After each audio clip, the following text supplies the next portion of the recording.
Okay, so welcome to the latest edition of EdTalks. This is a slightly unusual one from our perspective, one which we're hoping to do a little bit more of, which is to talk to some of the key people at or within the Viewber organisation and find out what makes them tick, where they come from, so that you know when you're contacting us who our guys are. And frankly, there's no one more important within the team than Chris Fife, who here on the recording says Viewer Business Development Team. Very professional, Chris. I like that. But Chris has now been with us for how long, Chris? Well, it's going on just over 2 years. It's been a very quick 2 years, Ed. It has been a very quick 2 years, I have to say, and it's been a very exciting 2 years for us. I suppose if you think about what's been going on for the last 2 years, it's been a particularly exciting couple of years. For people listening, it's as well to remember that clearly everyone remembers 2 years ago the pandemic started. As a business, we've had to close twice, reopen, do all sorts of things within a very difficult time frame. Yeah. So Chris's job within the organisation is as our key account manager, but an awful lot of what he's learnt over the last couple of years by talking to people in all sorts of different sectors of the industry, I think it'd be useful to find out a bit more. So Chris, clearly you're not English. Anyone who's listened to your introduction there will just know that straight away. So tell us a little bit about your career journey. Yeah, I've been identified as Australian, I think, as a New Zealander, but I am definitely South African. I know that from birth. I've been living in the UK around about 3 years. As I said, with Viewber, I've been with us just over 2 years. My background is very much from the early days was banking, believe it or not. I started my career journey in a big four bank in South Africa as a financial consultant. And that's where I really got introduced to dealing with mortgages and origination of mortgages in South Africa. So my background comes from banking. Back then, banking was a lot different as far as the training that went into their staff. It was ongoing. And I went through different job roles working for one of the big four banks in South Africa, where I moved closer to mainly dealing with property in business development, securing loans, home loans, mortgages for estate agents in the market. And that's where I really got the interest in the property market from working with estate agents. And around about 2004, my dad also had background in banking. He was in senior management, and he decided let's get out of the banking environment and work for ourselves. And we started a small little estate agency, which became franchised at some time. So I was How dealing does with agency difference? I'm always fascinated by this. How does agency differ in South Africa from the way you've come to learn it over here? Look, it's. I think it's not much different from the UK market. It is obviously changing over time, but there are still your high street agents that operate very effectively in South Africa, and that's who we were competing against. We were a smaller agency dealing with high street agencies. But as the days went on, there were a lot more smaller agencies that became established, and also a lot of more online presence. And the market also started to change, where there was a lot of online agents that were operating in their smaller rural environments and doing very well. So I think in a way the property market also started to change in South Africa before it started to change in the UK. Obviously, the UK property market being very traditional in the early days, and I think South Africa has tended to shrug that off a lot quicker. What about fees? What did you charge in South Yeah, Africa? well, 7.5% plus VAT was the standard agency Seven and a charge. half percent plus VAT. God, there'll be Yeah. people spitting into their, coughing out coffees and veering off the road in their cars if they're listening to 7.5%. Exactly. 7.5% plus VAT was the standard commission. Obviously, depending on what type of mandate you conducted the sale with, could be either an open mandate where there probably could be a bit of negotiation where there's various agents working on it. But the standard fee was 7.5% plus VAT. Um, And okay, clearly you enjoyed that, and at some point you decided you wanted to come to the UK. But in terms yes. of how would you describe the process that brought you to the UK? I mean, in terms of mistakes, changes, losses in your career, what did you feel you how did you overcome those sort of challenges when you were working? Well, obviously, South Africa being very diverse. My family is in the UK. I was South African born, and my wife is a British citizen, and also have family in the UK. My parents are also British as well. And it was getting to a point where we decided to explore something new, and left South Africa. Obviously, very challenging, because I was obviously an estate agent back then. And I also got involved in business broking, selling of businesses. So it was really much selling up everything and coming to a country where I'd obviously holidayed before, and leaving sunny South Africa for a climate which is totally different. And also the people are a lot different than South Africans. I think I don't think it's a South African trait, but sometimes we've been said we come across far more pushy, and shoot from the hip, which works well in this type of environment. I think we know what we want. And Well, I think it's been great. Actually, I've really enjoyed working with you because actually, so often in the UK, when you employ English people, native English people, to work in businesses, regional accents play such a big part of people's definitely. perception of you. When I talk to some people, they go, "Oh, you're terribly posh." And equally, things can be the other way around. People may not say it, but that's Yes, what they think. And what I like yes. about the South African accent is it sort of cuts across all of that. Have you found that? It does. Funny enough, I was at a wedding this past weekend, and I called up obviously the hotel just to confirm my booking. And one of my friends, obviously who's a British citizen, says, "No, you're sounding so posh on the phone when you speak to them." I said, "No, I'm just talking normally." At the end of the day, this is my South African accent. So yeah, you are right. The voice, and obviously the South African accent works well. It can be a bit difficult. I don't think the Scottish understand this. We don't really communicate well together as far as both of our accents. I'm able to understand the Scottish and the Well, we'll Scottish. come on to that in a minute because I know your remit is completely nationwide, and I know you talk to Yes, it all is. sorts of people on a daily basis. Most definitely. But in terms of your life before you were at Viewber, did you have any particularly big wins or achievements that you were proud of? Anything that you like? Yes, look, from the state agency days, I moved on to business broking. It was totally a new environment where I became a business transfer agent, where we valued and sold businesses as well. So I also got a hell of a lot of diverse background from that. And being part of a franchise as well, we were one of the top performing business broking franchises, part of in South Africa. As far as commission earning, we were also a top performing commission earner. So I had good success working with. It was a family business, myself and my father. It was really much a two-man show, and we had good success for many years in that type of environment. So I would probably keep that as a feather in my cap from what I've done in the past. Yeah, well, I think that's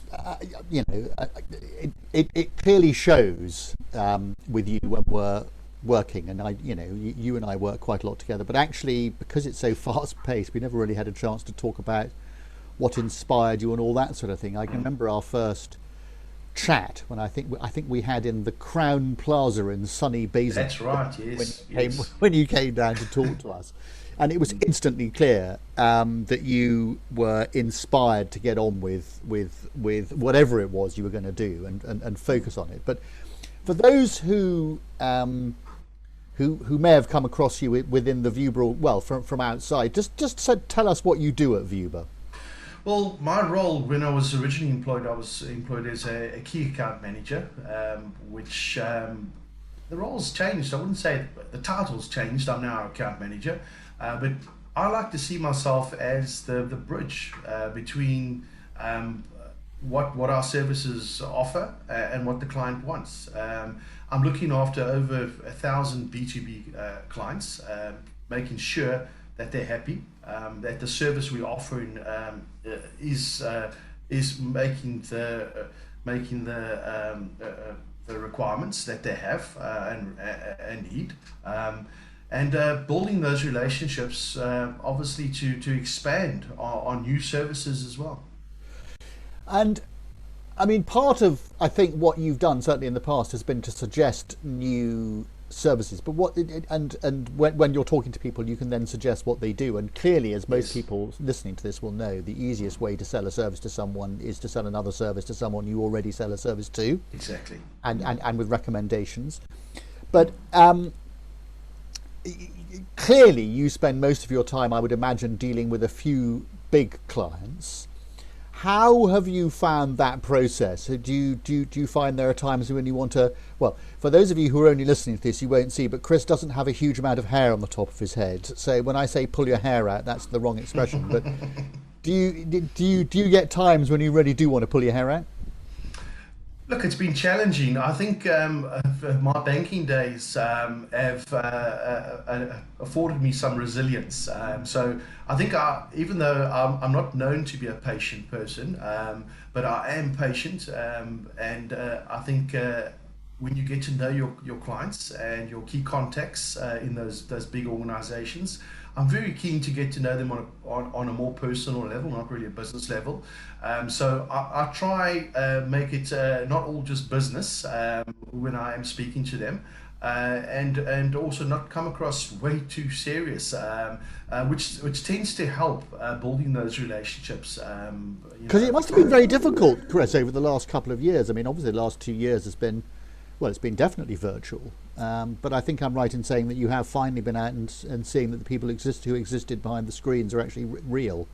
It's starting to happen again, and it was basically having to get used to those on-site meetings again, which have started again. But it was difficult, obviously, working from home. But I think Zoom Teams did what they needed to do, which often we had catch-up meetings on either on Zoom with video or on Teams, which didn't stop the process of building relationship with those customers. But obviously, I welcome the face-to-face visits again, because they really do work well.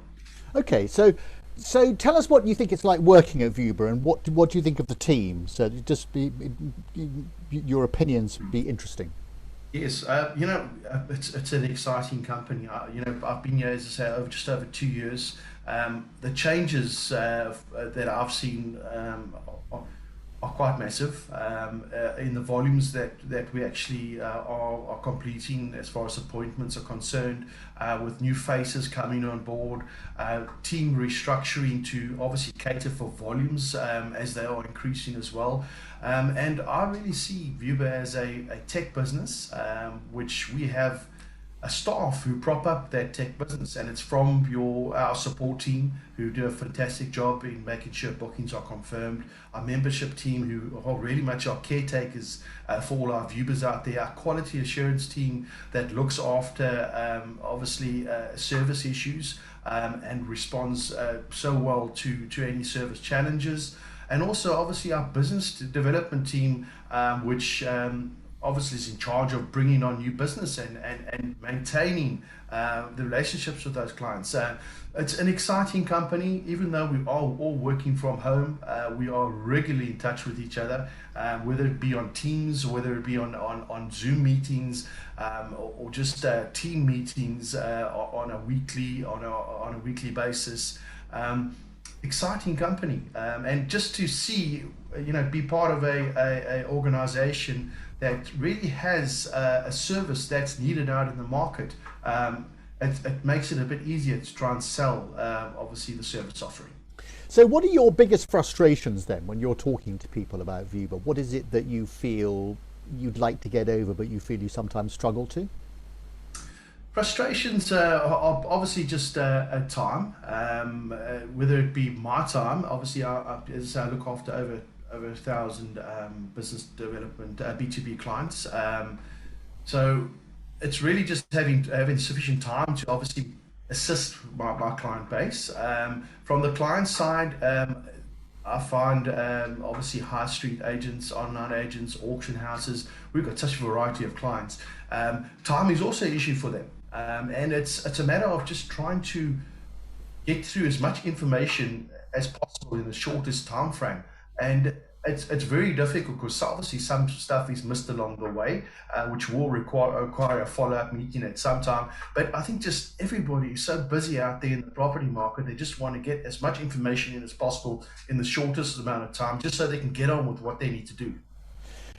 I mean, your natural default is to be polite, and I'm older and sometimes not quite so polite. I know one of the biggest frustrations you have, particularly in the light of what you just said about time, is that some people don't turn up for appointments when they're being made, which must be very frustrating.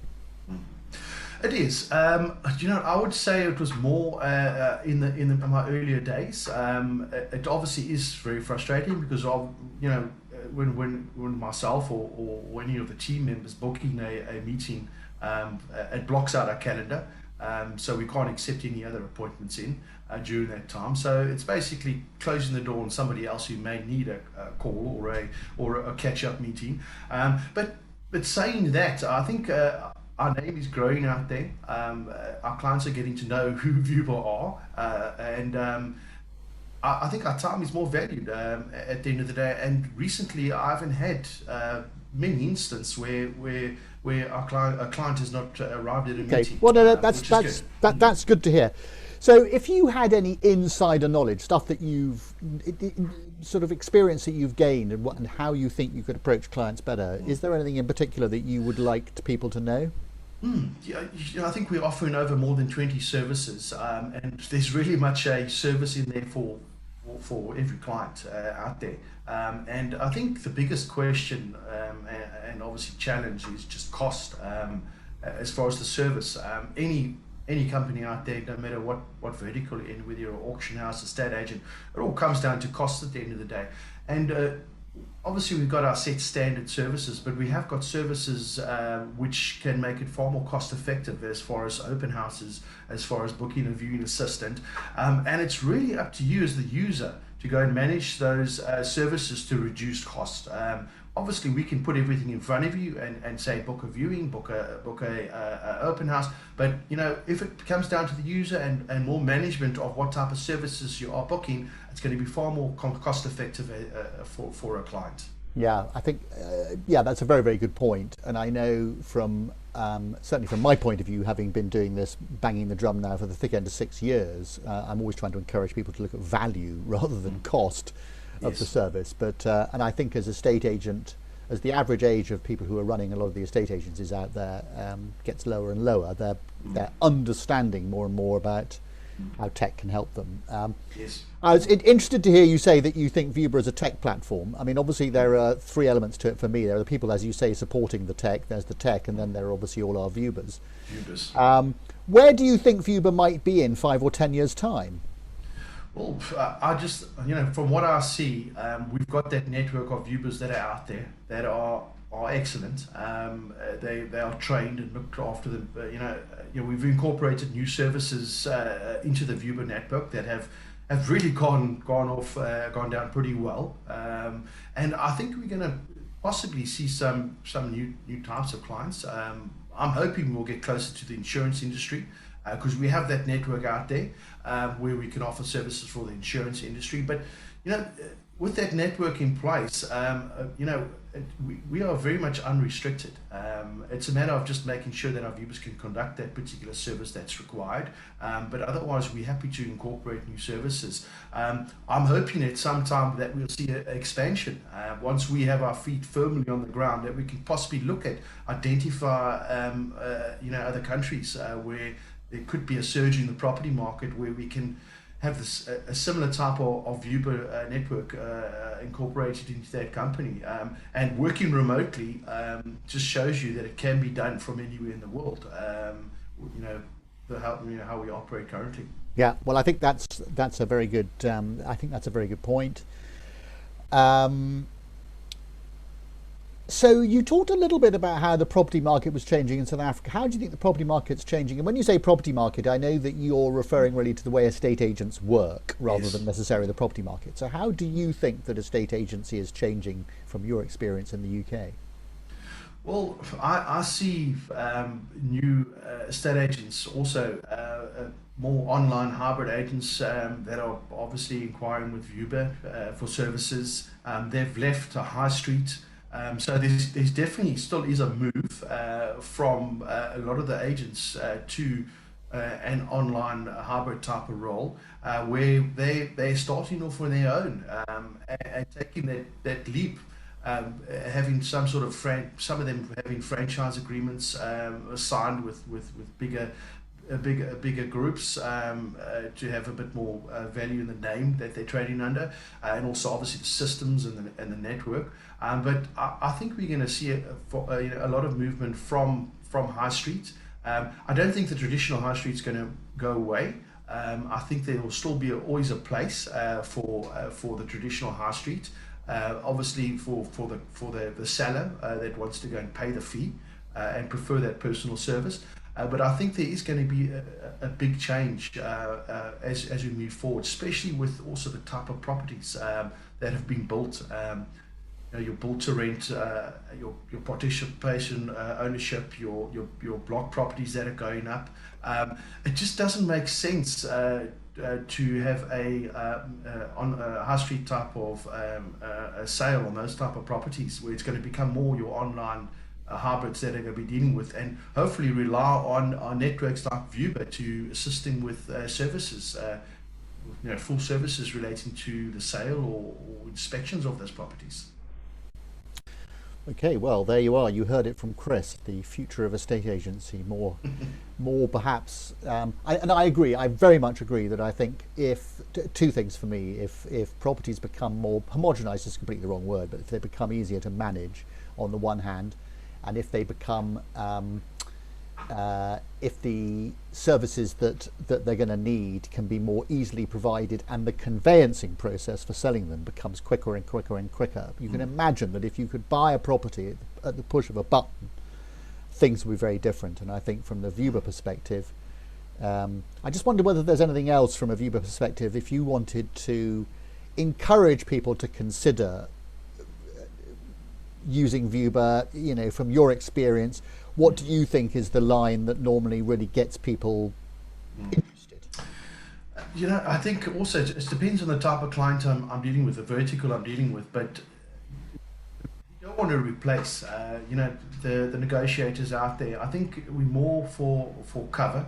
So depending on the type of client I'm speaking to, it's not necessarily outsourcing all your viewings. It's a matter of just using us as a cushion to make sure that you can still conduct viewings, open houses on weekends when possibly your offices are closed or you just want to give staff off. So that comes across very well, where we have many clients that are booking services for 3-4 hours on Saturdays and Sundays regularly every week to manage overflow. So that's really a positive when I'm speaking to those type of clients. But just as far as having a service we can offer throughout the UK, offer services in Scotland, in Wales, where you can go and view a property, get a report of a property before you take that property on the market, for us to manage viewings, to manage open houses, to go and have professional photography done. It's a one-stop shop where you can literally sit in your office and actually facilitate a sale, which at the end of the day, it just makes sense. If you want to expand in your market and grow your area, why not bring Viewber on board as a partner? We don't charge you a monthly fee. It's an opt-in, opt-out service, and use it when you want to use it.